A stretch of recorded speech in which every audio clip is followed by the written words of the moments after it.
some shots. So, Steve, through 4, how do you have it? I have it 39-37 for Hernandez. I've given him the first, third, and fourth rounds.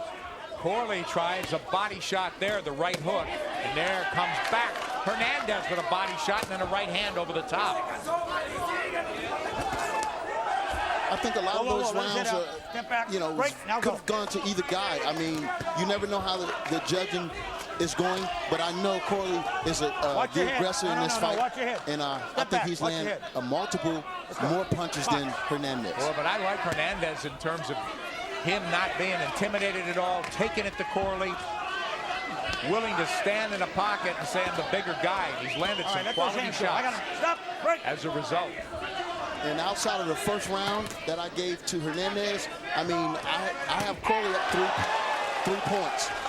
Hernandez with a nice right hand there. He's off the ropes there. He spins and makes Corley miss, trying to make him pay now with combinations. So Corley runs into a right. He's out. Pat Russell seen him off. Good night. Oh, that right hand started the misery for Demarcus Corley.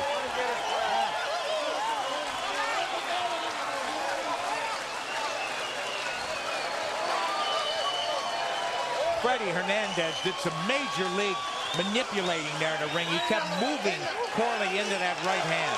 Oh, man, and Corley had his good moments there with the right hook, but it was all a bait. Switch and bait game, and Hernandez landed that devastating short right and turned out Corley's lights tonight. Boy, I'll tell you, Antonio and I called that Damian Frias fight, and we were both critical of Hernandez's lack of power in that fight. Well, there wasn't any lack of power here. He landed the bigger shots the whole fight against the guy who's a tough guy, and he really hasn't been knocked out like this since Cotto 150 years ago. That was a tremendous performance from Freddy Hernandez, who I think answered some questions here tonight. You know, he beat a 35-year-old who definitely came to fight, who knew how to fight, who had his moments, Demarcus Corley, but it was over for him, and you have to wonder, he's certainly not going to want any more of any welterweights after this, and at 35, to get knocked cold that way, you have to wonder, does he want any more in the ring, period? I mean, it wasn't indicative of how he performed tonight, but it was just one of those shots, and it can happen to anybody. He punching down, and Corley's coming up. Picture perfect.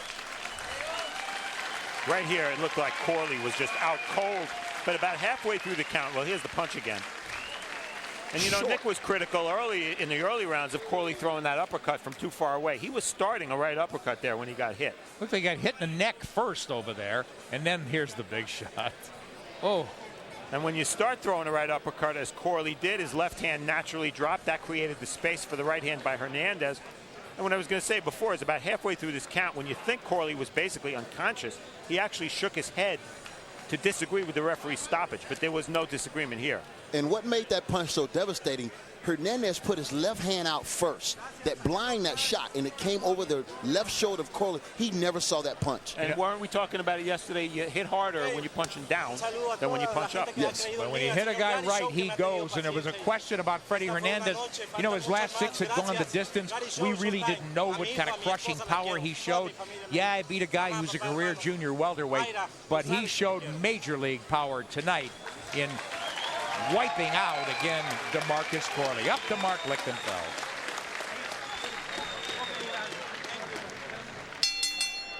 Ladies and gentlemen, this contest comes to a halt at 1 minute, 48 seconds of the 5th round. For your winner, by way of knockout, Freddy El Rio Hernandez. Let's hear it for Top Corley.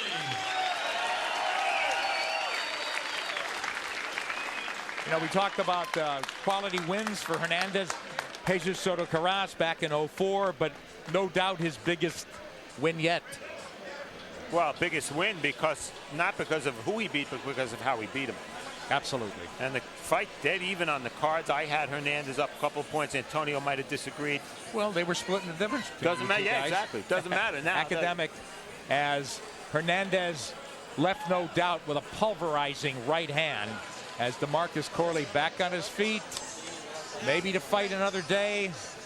Fireworks here at Santa Ynez, and fireworks sure to come your way on Showtime tomorrow night. February 6th, it's a white-knuckled brawl for the WBC lightweight title. Edwin Valero. He's knocked out every one of his opponents with his combination of lightning speed and blistering power. Now, he puts that perfect record and his lightweight title on the line against slick southpaw Antonio DeMarco. Valero versus DeMarco, tomorrow at 9, only on Showtime.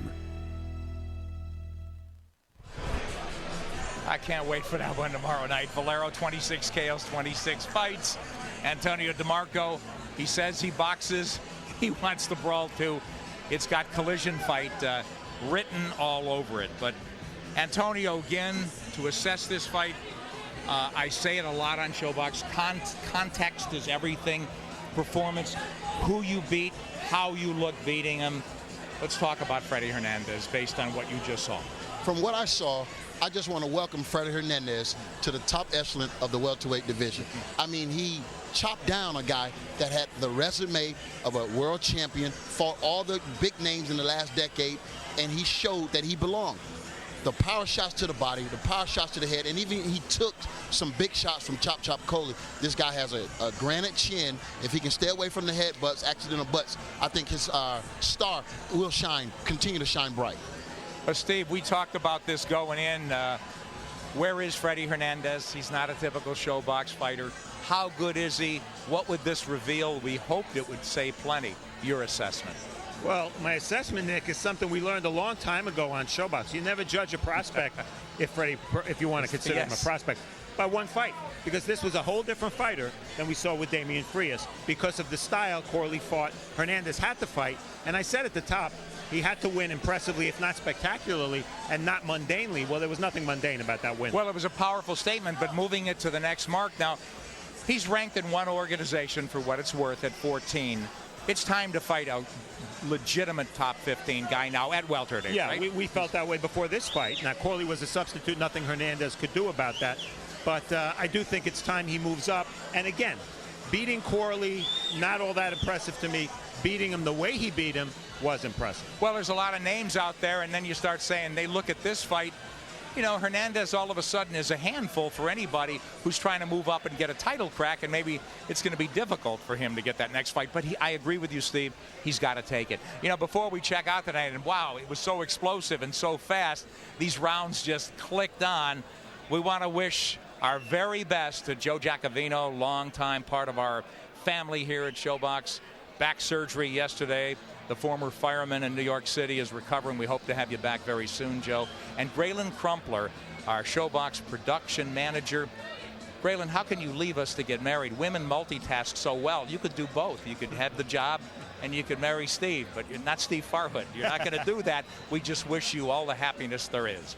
But recapping the night tonight here in Santa Ynez, as we said, a powerful statement all around as Francisco Contreras needed 98 seconds to run the table as he destroyed Juan Castaneda. Contreras came in with the intent of a puncher, took care of business, 12 KOs and 13 wins. Freddy Hernandez answered some questions tonight with a fifth-round wipeout of Demarcus Corley. And Chop got chopped down by that right hand. Freddy Hernandez became a puncher overnight. Impressive win. That will certainly buy him a fight with a contender in the welterweight division. If you're a fight fan, stay with Showtime tomorrow night. The next live event on the sports calendar, Valero and DeMarco, Showtime Championship Boxing. This has been Showbox, the new generation. The executive producer of Showbox is Gordon Hall. Showbox is produced by Richard Gaughan and directed by Rick Phillips. For Steve Farhood, Antonio Tarver, and our entire crew, this is Nick Charles saying so long, everybody, from Santa Ynez, California.